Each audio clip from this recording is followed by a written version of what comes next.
When I left Harvard in 2017, I was really, um, I knew I had to finish because I'd sold the book to Abrams and I knew I had a deadline when I had to turn the manuscript in. So I had to finish the rest of the field research. And I traveled, at this point, I've traveled over 5,000 miles, or I'm sorry, 50,000 miles, documenting Green Book sites. And I've visited over 5,000, just over 5,000. I think when I wrote the book, I'd done over 4,000.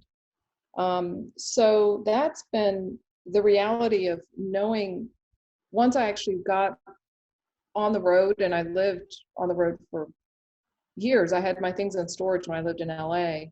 I just put my things in storage and just ended up living in different parts of the country to do this field research.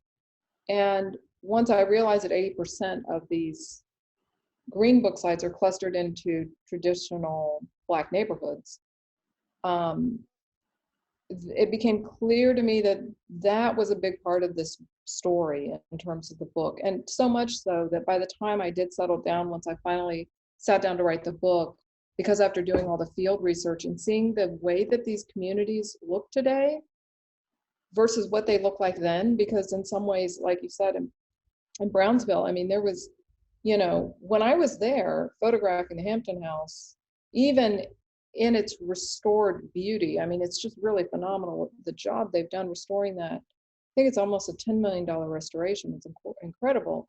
But I'm standing in front of this building and I'm literally waiting for a woman who was coming down the street.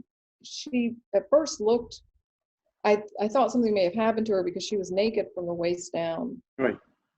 And I thought, oh my gosh, maybe she's been attacked, maybe she needs help. And she's walking towards me and I'm looking and I realized when she gets closer to me, she's just kind of curling her hair around her fingers and she's on drugs and she's probably barely 20 years old, and it just was heartbreaking.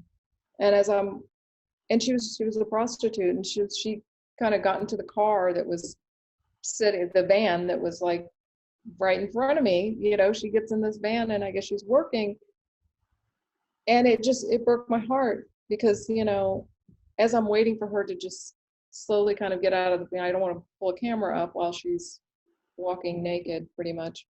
I thought, isn't this ironic? This didn't happen when King was practicing his I Have a Dream speech here, when Cassius Clay walked in and left as Muhammad Ali. I mean, all of the stories and the history behind the Hampton House and the legendary people that were there and the man with the gold lame jacket who's like the maitre d'. I mean, it was just the creme de la creme of, of Black culture and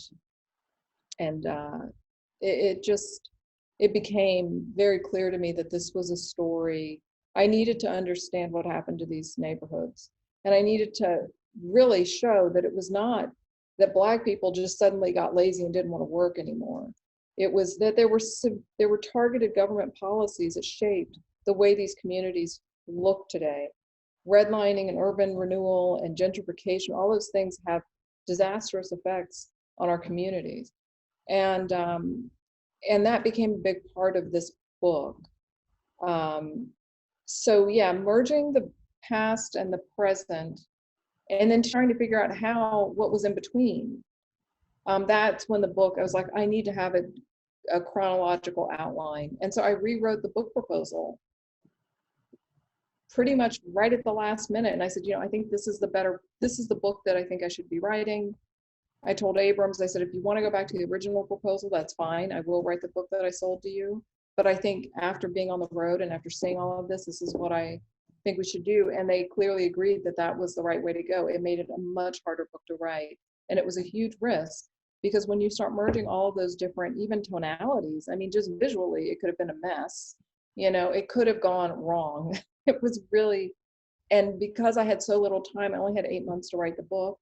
Mm-hmm. So I was exhausted.